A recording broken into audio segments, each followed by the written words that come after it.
अस्सलामुअलैकुम। इस्तकबाल है आपका हमारे यूट्यूब चैनल पे। सबसे पहले तो आपसे गुजारिश है कि अगर हमारे चैनल पे आप पहली बार आए हैं तो हमारे चैनल को सब्सक्राइब करें, और अगर वीडियो पसंद आए तो कमेंट करें, लाइक करें। और जैसा कि आपने देखा होगा कि मुझे किस अंदाज़ से बात करनी है, आपने पोस्टर में देखा होगा, थंबनेल में देखा होगा कि आपने मुझे किस ताल्लुक़ से बात करनी है। तो बात यह है कि आज हमारे इमाम मस्जिद का, हमारे इमाम का जो हाल है, शायद है कि किसी को इतनी तकलीफ़ का सामना करना पड़ता होगा। बज़ाहिर तो वो बहुत खूबसूरत, बहुत खुश नज़र आते हैं आपको, मगर ये सिर्फ़ आपको खुश नज़र आते हैं, सिर्फ़ आपको खुश नज़र आते हैं। ठीक है, उसकी वजह सबसे बड़ी ये है कि हमारे इमाम मस्जिद की सैलरी जो होती है ना, महीने के तनख्वाह जो होती है, उनके महीना पूरे होने पे उन्हें जो सैलरी दी जाती है वो सिर्फ़ 10,000, 8,000, बाज़ जगह तो 6-6 हज़ार रुपये पे इमाम काम कर रहे हैं। ये बात सोचना चाहिए आपको कि आज के दौर में, आज के ज़माने में, इतने महंगाई के दौर में 8,000, 10,000 में किस तरह वो अपने बच्चों को पालेगा, किस तरह वो अपनी ख्वाहिशात पूरी करेगा, किस तरह वो अपने बीवी बच्चों को पालेगा, किस तरह, ये आपको सोचना होगा। क्यों नहीं सोचते हम इस चीज़ को? और वही सदर,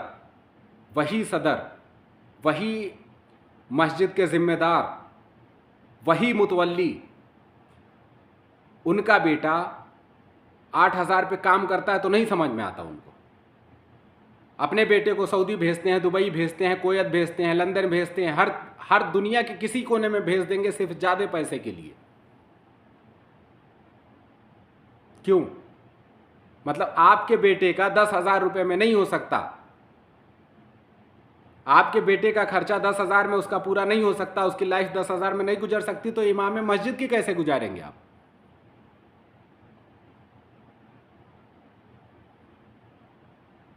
ये चीज़ सोचना होगा हमें, ये चीज़ समझना होगा हमें। और इमाम को जो सबसे बड़ी तकलीफ़ आती है, जो सबसे बड़ी तकलीफ़ इमाम को आती है, वो सबसे बड़ी तकलीफ़ ये है इमाम को कि जिसे इस्तिंजा का ढेला लेना भी नहीं आता, वो आके इमाम के ऊपर चिल्ला के जाता है। भाई साहब, हमारी हैसियत क्या है? तुम्हारी हैसियत क्या है? हमारी हैसियत क्या है कि हम इमाम मस्जिद पे कोई धौंस जमाएं?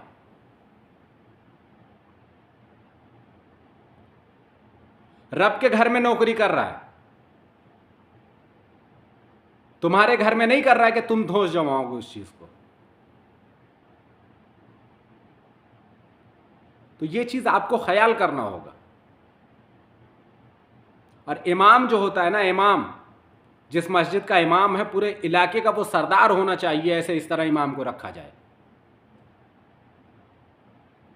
और माफ करिएगा, आज के ज़माने में, आज के दौर में इमाम को सरदार की जगह नहीं, बल्कि अपने घर के एक नौकर की तरह उनके साथ ट्रीटमेंट किया जाता है, उनके साथ सलूक किया जाता है। क्यों? आपका बेटा इमाम मस्जिद के सदर का बेटा, मस्जिद के मुतवल्ली का बेटा सिर्फ 6 घंटे ड्यूटी करता है, 8 घंटे ड्यूटी करता है, उसकी सैलरी 20,000 होनी चाहिए, उसकी सैलरी 25-30 हज़ार होनी चाहिए। और इमाम सुबह फजर पढ़ाए वो, बच्चों को पढ़ाए वो, जोहर पढ़ाए वो, असर पढ़ाए वो, मगरिब पढ़ाए वो, इशा पढ़ाए वो, और उसकी सैलरी कितनी आप देते हैं? हम उसकी सैलरी कितनी देते हैं? एक इमाम की सैलरी हम कितनी देते हैं? 6,000, 8,000, बहुत ज़्यादा अगर कहीं दे दिया तो 10,000। मतलब आपका बेटा सिर्फ 6 घंटे ड्यूटी करके 20,000 कमाए, सिर्फ 6 घंटे उसकी जिम्मेदारी हो, 6 घंटे वो कंपनी में रह के, आपका बेटा 8 घंटे 6 घंटे कंपनी में रह के 20,000 कमाए, 25,000, 30,000 कमाए। और इमाम ना उसके सोने का ठिकाना, ना जागने का ठिकाना, न रात वो सही से चैन की नींद सो सकता है, और ना सुबह वो कहीं बेफिक्र होकर रह सकता है दूसरी जगह मस्जिद छोड़ के या मदरसा छोड़ के। और उसकी सैलरी सिर्फ 8,000, 6,000, 10,000। और उस पर भी आप आके इतनी एक तो मतलब उसकी जितनी सैलरी होनी चाहिए आप ये सोच लें कि आपके बेटे से ज़्यादा सैलरी एक इमाम की होनी चाहिए। यार इमाम जो होता है ना हमारे मस्जिद का, वो सरदार होना चाहिए, वो इलाके का मुख्तार होना चाहिए। हम उसे मुख्तार बना के रखते हैं, हम उसे सरदार बना के रखते हैं, हम तो उसे मुहताज बना के रख देते हैं कि शायद है कि जितना इमाम मस्जिद मुहताज होगा पूरे मोहल्ले में कोई उतना मुहताज नहीं होगा। क्यों? इस चीज़ पे गौर करना होगा, आपको ध्यान देना होगा इस चीज़ पे। और माफ़ करिएगा, मैं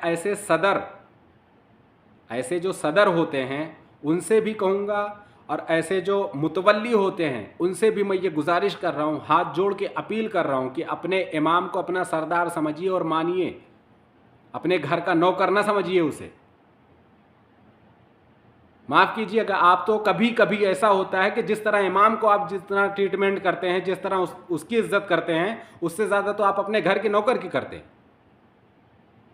उससे ज़्यादा तो आप अपने घर के गुलाम की इज्जत करते हैं। ये चीज़ सोचना पड़ेगा। और ये याद रखिएगा कि अगर हम इमाम की इज्जत नहीं करेंगे, अगर हम इमाम की कदर नहीं कर पाए ना, तो फिर हमारी कदर कोई करने वाला नहीं होगा। तुम्हारे सामने तुमको चचा सलाम वालेकुम, बाबा सलाम वालेकुम, दादा सलाम वालेकुम, नाना सलाम वालेकुम कह देगा, मगर तुम्हारी इज्जत नहीं करेगा अगर तुम इमाम की इज्जत नहीं करोगे। ये सोच लीजिएगा, ये ध्यान में रखिएगा, ये दिमाग में रखिएगा आप। इमाम हमारा और इतना मुहताज, और वो आके इमाम के ऊपर धौस जमाता है कि जिसको 2 रकात सही तरीके से, जो तरीका है नमाज अदा करवाने का, वो अगर इमाम ना हो तो वो 2 रकात नमाज भी अदा ना करवा पाए। वो खुद मुसल्ले पे खड़ा होने की हैसियत नहीं रखता जो आके इमाम को धौंस जमाता है, ताकत दिखाता है। क्यों? ये चीज़ हमें सोचना चाहिए, ये हमें सोचना होगा। अगर हम अपने इमाम की कदर करेंगे, आप अगर अपने माँ बाप की कदर करते हैं तो आप अच्छे बेटे कहलाते हैं। आप अगर अपने माँ बाप की कदर करते हैं, अपने माँ बाप की इज़्ज़त करते हैं, तो आप एक अच्छे बेटे कहलाते हैं। अगर आप अपने इमाम की इज़्ज़त करेंगे, अपने इमाम की कदर करेंगे, तो आप एक अच्छे मुक्तदी कहलाएंगे, आप एक ज़िम्मेदार इंसान कहलाएंगे, आप एक ज़िम्मेदार मुदर्रिस कहलाएंगे, आप एक ज़िम्मेदार जो है सदर कहलाएंगे, आप एक ज़िम्मेदार मुतवल्ली कहलाएंगे। तो ये चीज़ आपको सोचना होगा, हमें सोचना होगा कि हमारे बेटे की, हमारे भाई की 8,000 सैलरी, 10,000 सैलरी में उसका कुछ नहीं पूरा होता। वो खुद का खर्चा भी नहीं पूरा कर पाता 8,000 10,000 की सैलरी में, और हमारा इमाम खुद भी उसमें से 150 खाता है, 150 अपने ऊपर खर्चा करता है। उसकी माँ भी है, उसकी बेटी भी है, उसकी बीवी भी है, उसके बच्चों भी है। 8,000 में कैसे देखेगा? हमारा बेटा, हमारा भाई 8,000 में सिर्फ अपना खर्चा नहीं पूरा कर पाता, और हमारे मस्जिद का इमाम 8,000 में वो अपने बच्चों को भी पाले, अपने बीवी की भी ख्वाहिश पूरी करे, अपने माँ बाप का भी ख्याल करे। क्यों? सोचना पड़ेगा ये हमें, सोचना पड़ेगा ये हमें। फिर मैं वही कह रहा हूँ, फिर यही बात मैं कह रहा हूँ कि अगर हम अपने इमाम की कदर नहीं करेंगे, अगर हम अपने इमाम की कदर नहीं करेंगे, तो दुनिया में कोई हमारी कदर करने वाला नहीं है। और ये इतिहास गवाह है, तारीख शाहिद है इस बात की कि जिसने अपने इमाम की कदर नहीं की, जिसने अपने पेशवा की कदर नहीं की, उसकी दुनिया में कहीं कदर नहीं हुई, कोई इज्जत नहीं हुई है कहीं। ये चीज़ सोचना होगा आपको, हमें सोचना होगा, हमारे मुतवल्ली को सोचना होगा, हमारे मस्जिद के सदर साहब को सोचना होगा। ये चीज़ ध्यान में रखना होगा, दिमाग में रखना होगा, ये चीज़ सोचना होगा कि जब हमारे बेटे, हमारे भाई का 8,000 6,000 10,000 में उसका खुद का अपना पर्सनल खर्चा नहीं होता, हमारा इमाम सिर्फ 8,000 10,000 में वो अपने पूरे परिवार को कैसे खुश रखे।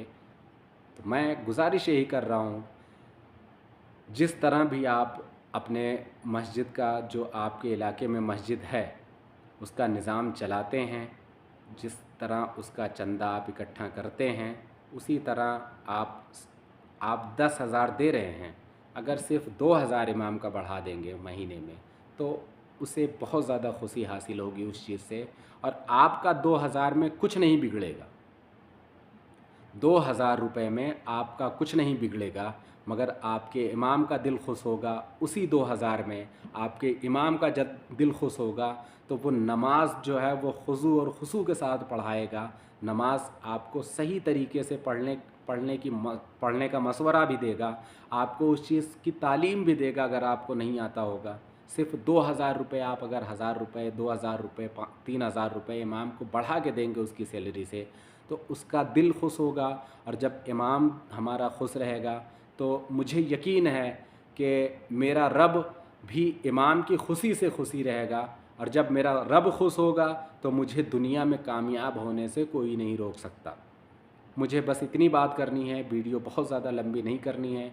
और अगर मेरे तेज़ बोलने की वजह से या मेरे चिल्लाने की वजह से अगर किसी को तकलीफ़ हुई हो तो माफ़ करिएगा, मगर ये मेरे दिल में एक तकलीफ़ थी, छुपी हुई थी, जो मैंने आपसे शेयर किया। अगर ये चीज़ आपको अच्छी लगे या आपको समझ में आए तो आप भी अपने दोस्तों में शेयर करें, लाइक करें, कमेंट करें। और अगर आप मेरे, फिर वही कह रहा हूँ कि अगर मेरे यूट्यूब चैनल पे नए आए हैं तो आप सब्सक्राइब करें। और अगर हो सके तो ये वीडियो को शेयर करें, अपने दोस्तों को शेयर करें या अपने इमाम मस्जिद को शेयर करें कि हाँ ये ऐसा होना चाहिए।